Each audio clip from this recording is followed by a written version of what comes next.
Alors, je suis étudiante en Master 2 de psychologie clinique à Paris 7. J'apprends quoi à la fac? Pas grand-chose, franchement. C'est en stage que j'apprends le plus de choses, comment devenir psychologue, quoi. La fac, ça te donne la théorie, les théories, mais tu te sens quand même plongé dans le vide quand t'es face à des patients psychotiques, même si t'as... Enfin, bon, ça te donne des pistes de réflexion pour essayer de comprendre un peu, cadrer un peu les choses, mais c'est en stage que j'apprends le plus, c'est-à-dire quand je suis au contact des patients, et avec les équipes. Avec le psychiatre, cette année, j'apprends beaucoup parce qu'il a un grand souci de transmission, et ça, c'est très chouette, il me parle beaucoup et tout, de son expérience. Les anarchistes, tu penses à des gens Je sais plus, particuliers? tu m'avais dit. Oui, Non, d'accord. mais enfin bref, faire carrément autre chose, cultiver des légumes. Oui, alors, oui, j'ai des amis qui font ça et j'irai les voir, je vais les voir régulièrement, donc ça me fait des petites fenêtres. Mais non, là, je suis partie pour travailler, là, j'ai envie de bosser. Autant en tant que peintre en lettres que psychologue, en fait. Et les deux ensemble, pour moi, c'est parfait, parce que la psycho, je pense que je deviendrais dingue, et que les chantiers et tout. Bon, j'ai fait ça pendant 1 an, à plein temps, peintre déco. Et c'est bien, mais la psycho, quand même, j'avais pas envie d'abandonner, c'est mon truc aussi. Donc les deux, à mon avis, c'est un bon équilibre. C'est pas que le corps soit pas en jeu dans la psycho et tout, il est toujours en jeu, bien sûr. Mais le fait de quand même de produire quelque chose avec ses mains, c'est hyper gratifiant, on va dire. Est-ce que tu prescrirais ça à tes futurs patients? Tu veux dire les deux activités Alors l'activité manuelle, c'est sûr, et c'est ce que je fais avec les patients depuis le début de mes stages. Là, je vais faire un atelier mosaïque, je vais faire un atelier, on va dire, art plastique, j'ai fait un atelier écriture. On crée pour les patients psychotiques ou même névrotiques, c'est vachement bien. C'est comme la philo, comme les écoles. Selon le patient que tu as en face de toi, tu vas sortir ton marteau Lacan ou ton tournevis Ferenczi. Alors, est-ce que je peux rendre le monde un peu meilleur? C'est genre un monde où t'as contribué à ce qu'il n'y ait plus de fous. Oula. Surtout pas. Non, non, non. Vraiment, moi je le sens déjà à mon échelle quand je suis stagiaire et que j'ai un échange, une rencontre avec un patient et que je vois que ça a des effets. Il y avait un enfant autiste, t'as l'impression que tu peux rien en faire au début, et puis au bout d'un moment, on sent que tu t'y attendes, bam, il te fait un truc, il te regarde, tu sens qu'il s'adresse à toi, ou qu'il a compris un peu ce que tu veux dire et tout. C'est un truc infime, c'est rien du tout, mais pour toi, c'est énorme parce que, voilà. Et donc ça, c'est des moments ultra gratifiants, et ça, c'est super. Quand t'as une rencontre comme ça... bah oui, je pense que si tu veux être psychologue, t'as tout intérêt à avoir fait une analyse, au moins un travail de psychothérapie, un travail... Et alors c'est ça qui me pose vachement question avec les infirmières avec lesquelles je travaille. Des infirmières qui choisissent la psychiatrie et pas la chirurgie ou l'oncologie ou je ne sais quoi. Des infirmières qui choisissent la psychiatrie, c'est vraiment pas un choix anodin, et qui se sont jamais interrogées sur ce choix et ce désir d'être avec des patients fous. Bah ça, j'ai du mal à comprendre. Elles sont là, c'est pas des techniciennes, tu vois, c'est des gens qui sont avec des gens qui sont malades. Donc oui, il faut, quand tu veux être psy, quand tu veux travailler en psychiatrie et tout, t'as vachement intérêt à avoir au moins interrogé ça chez toi, quoi. Et elles se disent que c'est beaucoup plus facile d'aider les autres que de s'aider soi-même en fait. Est-ce que toi t'y penses pas des fois, tu te Mais dis... oui, on en est tous là, bah on aide les autres pour s'aider soi-même, blablabla, bien sûr. Oui, oui, oui, oui, c'est vrai. Ou est-ce que tu te sentirais par exemple de partager ta vie avec un autre psychologue ou... Pour partager ma vie vraiment, parfois je me dis que c'est pratique parce qu'on se comprend, on est sur la même longueur d'onde, et après ça dépend du psy parce que on n'est pas tous... bon.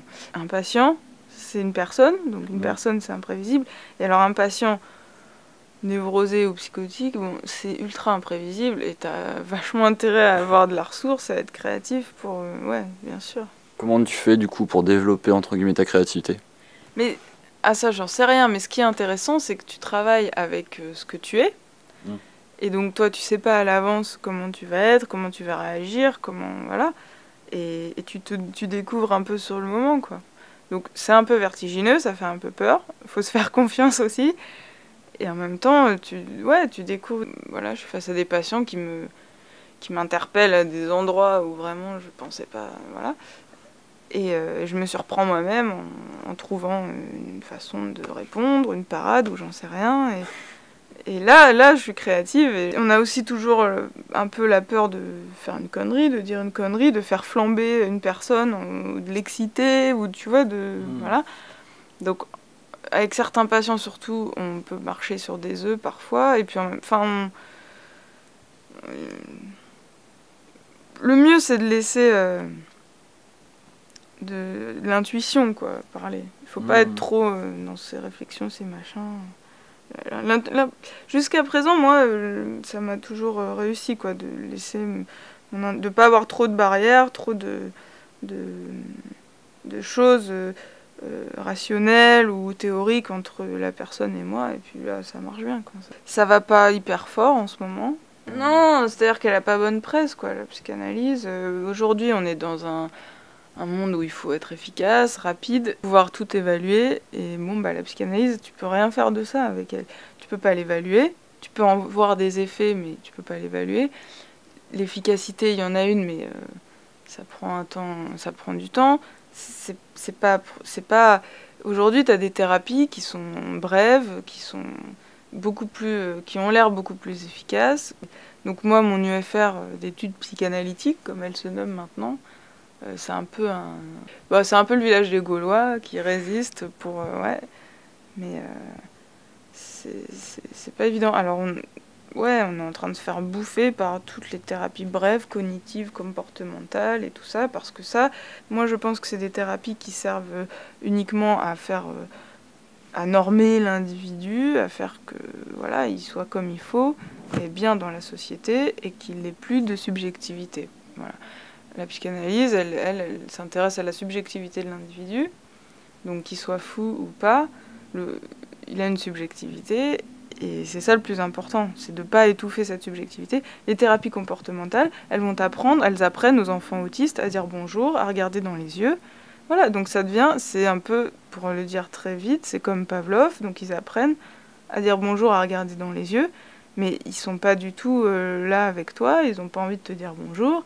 Ils savent pas ce que ça veut dire bonjour et regarder dans les yeux, et pour eux c'est une grande souffrance de le faire, mais ils savent que s'ils le font pas, ils seront réprimandés. Enfin, donc bon, ouais, c'est l'époque de la psychologie et pas de la psychanalyse, donc je sais pas, faudrait que les gens soient un peu moins cons, quoi, qu'ils lèvent le nez, qu'ils aient moins peur, j'en sais rien.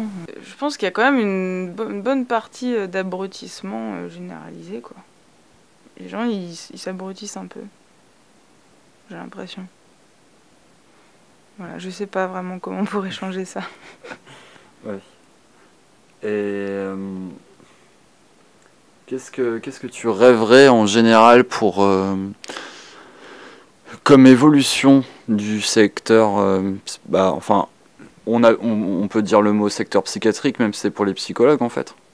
Enfin dans ce corps de métier là quoi, qu'est-ce que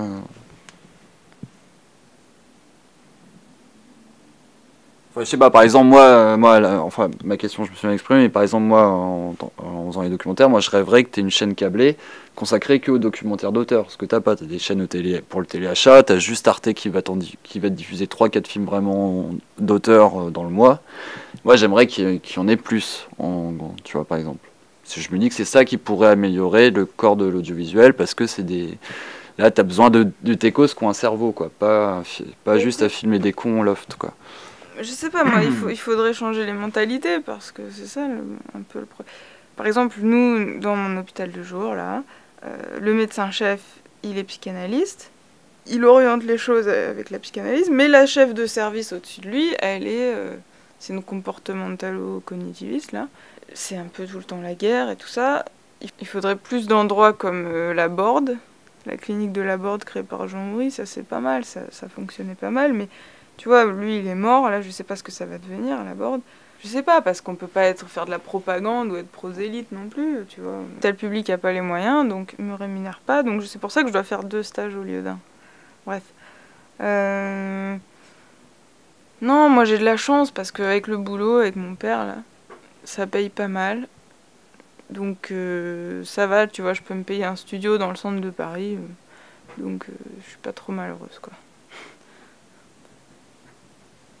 Et Je sais pas si c'est le voisin. Bah, pour finir, est-ce que t'as pas peur un peu de reproduire ce que finalement tu reproduis hein. Ouais, ouais. Il y a un alien.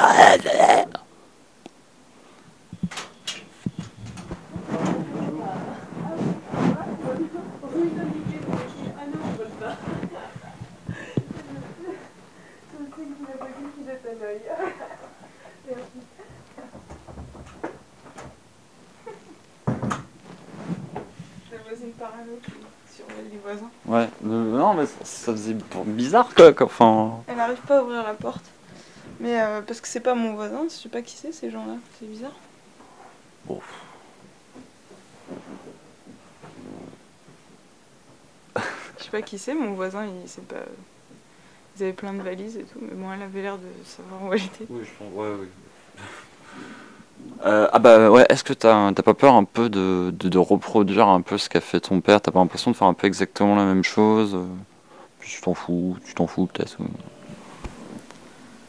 Ben ouais, je fais un peu la même chose. Alors c'est pas le même parcours, mais au final, ça revient au même, parce que c'est vrai que lui, il a un DESS de psycho, qu'il est peintre en lettres. Mais on va pas du tout faire le même usage de ces deux choses-là. Et puis lui, c'est lui, moi, c'est moi. Je sais pas.